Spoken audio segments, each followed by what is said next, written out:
Bueno, empieza usted. Yo lo escucho. Yo hablo muy bajo.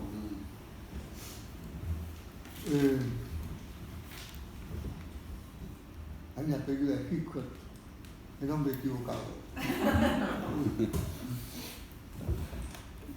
Yo pensé otra cosa, pero el tema es muy complicado. Primero complicado personalmente porque, a ver, yo vengo de la literatura hacia el psicoanálisis. Yo me acuerdo que yo estaba peleado con Osvaldo Lamborghini, ya lo hemos separado de ahí literal.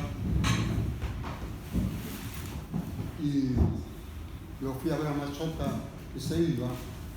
Entonces él siempre insistía que nos amigáramos. Y me dice, vos te tenés que dedicar a la literatura, no al psicoanálisis. Y me parece que no sé si me jugaba a favor o en contra, pero que no le hice caso, no le hice caso. Y entonces me encontré en ese lío, digamos, que entre el psicoanálisis y literatura. Que en los años 70 quedó muy marcado por tres lecturas, digamos, ¿no? Por la lectura del prólogo de Ricardo, de Pila Rasquito, donde Ricardo habla mucho del padre, la muerte del padre, ¿no? Él toma la Yayo Seygut y hace muy las equivalencias entre marxismo y psicoanálisis que se hacía en ese momento en toda la lectura de la época. Después estaba la lectura de Oscar sobre Brillos, que también, digamos, relacionaba Brillos un poco por los brillos con lo que Freud diría los objetos parciales y Lacan diría el objeto A y toda esa cuestión. Entonces, Oscar leyó muy desde ahí, digamos, desde, creo que el trabajo se llamaba El desarrollo de la castración, digamos. Entonces, y Germán lee El cuerpo velado también desde ahí. Entonces, la contratapa del cuerpo velado habla de la estructura de la raigambre psicoanalítica en mi cuento, en mi literatura. La verdad que es un malentendido. Yo no es que no leía psicoanálisis. No sé si yo no podría decir que yo aplicaba el psicoanálisis. Hay una famosa discusión ahí entre Germán y Avellaneda, una revista donde nosotros no aplicábamos el psicoanálisis. Recién aprendíamos a leer el francés, toda la literatura de la francesa, que sí, venía de Pelquet o de Poetic.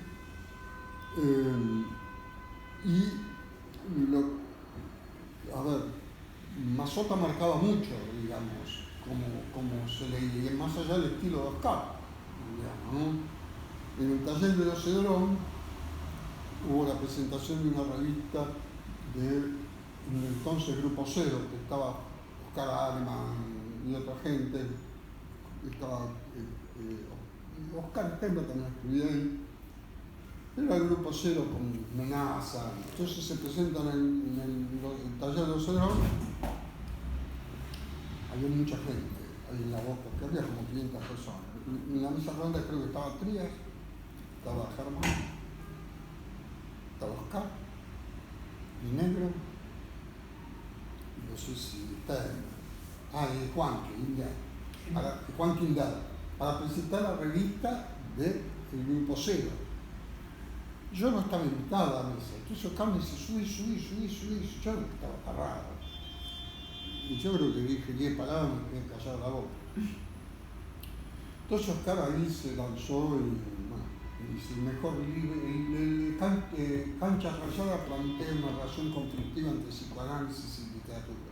El Frasquito, el mejor libro de literatura argentina, y El Fior de la Mundial. Después fuimos a comer los tres y le decíamos algo a la que Oscar puede decir cualquier cosa, digamos.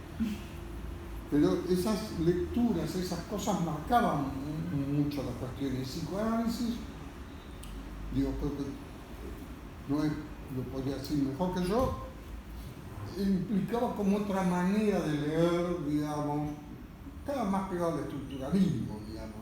No olvidemos que los primeros escritos de Lacan, el escrito de Lacan sale como lectura estructuralista de Freud, digamos, no sale como los escritos.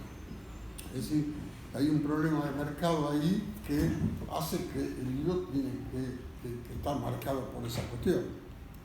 Entonces, yo soy un convencido de que los textos y las lecturas, a mí hay un crítico que se llama Michel Refater, que para mí es un tipo recontra inteligente, que siempre piensa que los textos hay que pensarlos en el estado de lengua en que fueran escritos. En el estado de lengua que fueron escritos, digamos, ¿no? Estábamos todos marcados por esa lectura. Yo le discuto ahí a Silvia Gamón, en su trabajo sobre Mansilla, cuando Mansilla toma toda la cosa en el espejo, Mansilla la toma de la Lavater, digamos, la toma de toda la cuestión del problema de la expresión, y Silvia la tomaba por el lado lacaniano del espejo. Estamos todos como muy marcados por esa cuestión. Y creo que en el libro de Germán, mucho de Macedonio, se nota bastante. Creo que Ricardo, digamos, viene de otra tradición crítica, entonces se va como alejando. Osvaldo, son los malentendidos. Osvaldo usaba más palabras que yo de psicoanálisis. ¿Sí? Dice, él habla del faro, del padre, de lo que se le ocurre, la pulsión, y nadie dice nada, solo porque lo hace en forma como de parodia. En cambio, digamos, yo me tuve que sacar muy de encima del psicoanálisis de mi cabeza, y fundamentalmente cuando escribo mis cosas teóricas conjetural en la revista, yo pierdo mucho de la escritura, porque me encargo como muy claramente de argumentar, ¿no? Que me dicen, pero ¿por qué no escribís? ¿No? Entonces eso lo mejor lo dijo Panesi cuando dijo, lo más sospechoso en vos no es la presencia del psicoanálisis, sino la misión.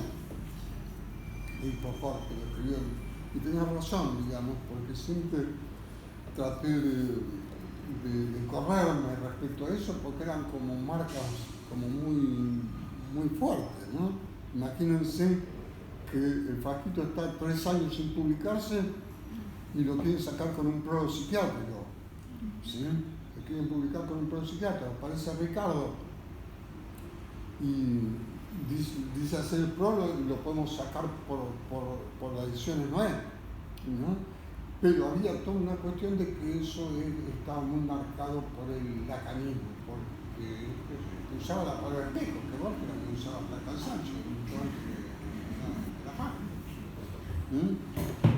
Entonces, esa marca es muy fuerte, y después, digamos, en mi vida, me dije, si yo atendí hoy 8:30 y termino a las 8:30 de la noche, digamos. El consultor está metido en mi vida que me gusta. Si no, los pacientes se dan cuenta enseguida si no estás atravesado porque eso te interesa, ¿no?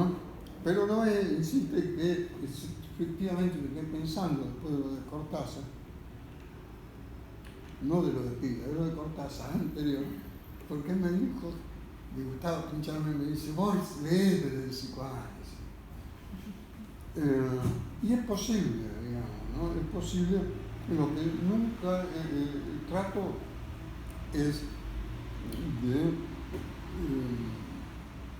de aplicarlo, ¿no? De aplicarlo, digamos, en el sentido a la literatura, ¿no? Yo acá hablaba de un poco cómo nace la relación entre psicoanálisis y es muy interesante porque es mucho más que con la literatura, nace con la poesía en Freud. Si bien él homologa poesía, poeta a creación literaria, habla específicamente de el poeta, ¿no? Y Lacan también, ¿no? Entonces, digamos, hablé de que un primer movimiento sería ir desde el psicoanálisis hacia la literatura, porque la literatura está antes que el psicoanálisis, ¿no? Y en un movimiento simétrico, pero no recíproco, habría que empezar después a pensar ya la literatura en relación al psicoanálisis, ¿no es cierto?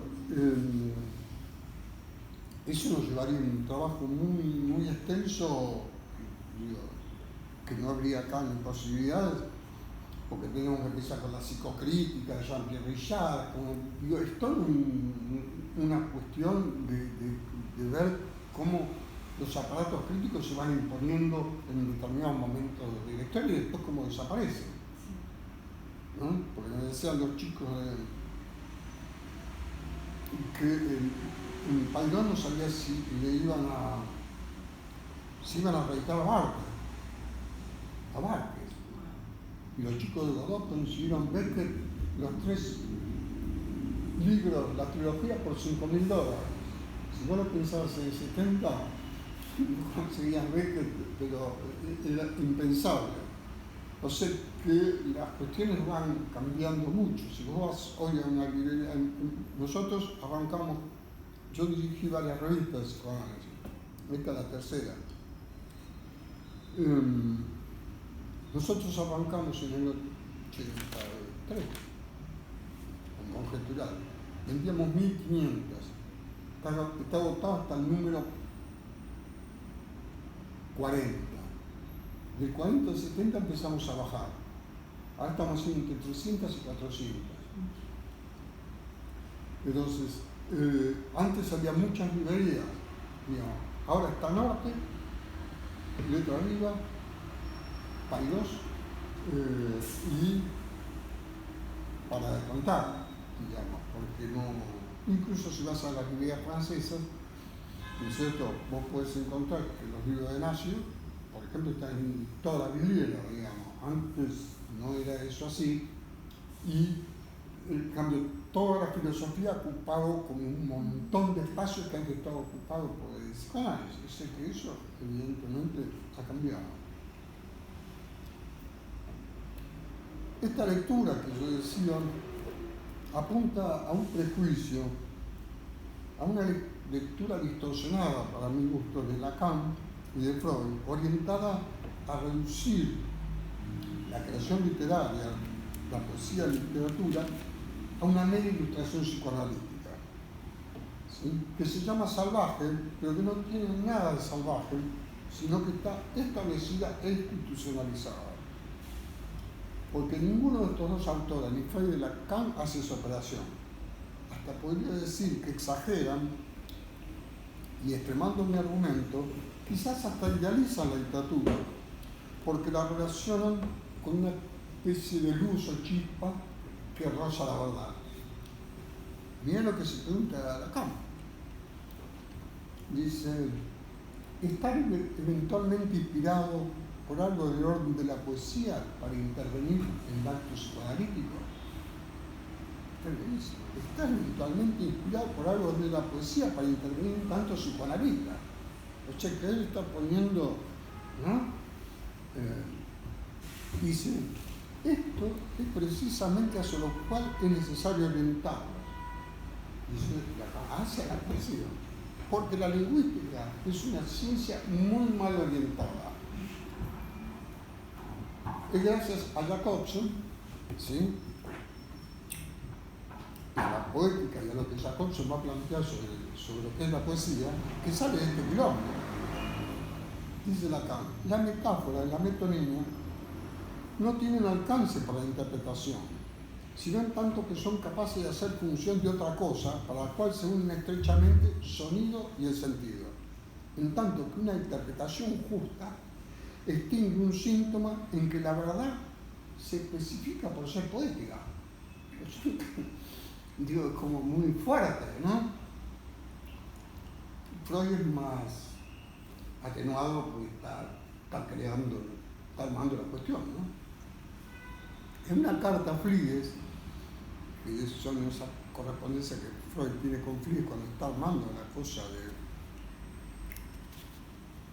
psicoanálisis, homologa de entrada la poesía a la fantasía sistémica. En esa carta, él cita una frase de Shakespeare de un parlamento pronunciado por Teseo en el sueño de una noche de verano. Es una famosa frase que reúne las palabras poesía y delirio. Fin y frenzy. Fin y frenzy no es poesía. ¿Sí? En Freud falta la otra palabra que está en Shakespeare, que dice fin, frenzy, robin. Yo no sé si en la edición en alemán, porque no la pude chequear, Freud la pone, pero en la edición en español que cita la frase en inglés, cita solamente las dos primeras palabras. La palabra robin, por derivación, podría significar inspiración. Es la única huella que yo tengo lista para ponerlo del lado de por qué pone delirio y poesía. La traducción al español podría ser frenesí y delirio. Valverde recorta un lugar, ¿sí? Muy codificado. El enamorado, el poeta, ¿sí? Y el loco. En tanto, son personas desbordadas por la imaginación. La traducción de Astrada Marín, que es más precisa, le agrega a ese parlamento la palabra fantasía. Y dice, la mirada del poeta, en su ardiente fantasía, va más allá de lo que la razón puede reconocer. El poeta las personifica, es decir, las materializa poéticamente. Es interesante porque al aparecer la palabra fantasía, inspiración, da lugar a lo que se podría llamar el trabajo del poeta, ¿sí? Porque dice, en el Parlamento, dice, le da un espacio y un nombre a eso, mediante un artificio, ¿no? Freud está construyendo una analogía entre el trabajo del poeta y los mecanismos de trabajo en el sueño. ¿Sí? Condensación, desplazamiento, transformación, lo contrario, ¿no?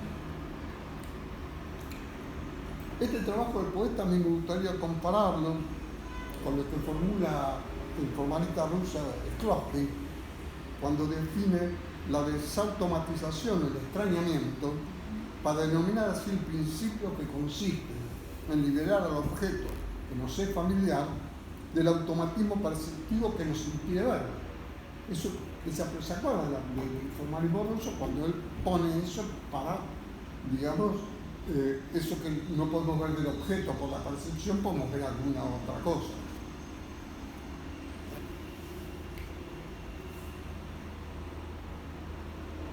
Freud va avanzando, ¿no? Este es el capítulo, todo muy jugado en la interpretación de los sueños, ¿no? Donde él está construyendo la cosa. Y que dice que hay una incapacidad en la expresión del material psíquico del sueño, porque el trabajo del sueño, la represión, la censura va aniquilando toda esa cuestión. Dice, una expresión semejante la encontramos en las artes figurativas y la plástica, a diferencia de la poesía que puede servirse del habla. Ahí empieza a meter la cuña el libro. Ahí empieza, entonces pone ese famoso ejemplo que los cuadros de antes, digamos antiguos, ponían una leyenda que decía aquí una nube, digamos, aquí, ¿no? Entonces, dice, la poesía se sirve del habla. Lacan llega a decir disparate, digamos, ¿no? Es decir, por ejemplo, tomando esta cosa del habla, dice, el paciente es un poeta. ¿Por qué? Porque habla. Sí, eso todo es poeta. ¿no? Dice cosas muy complicadas.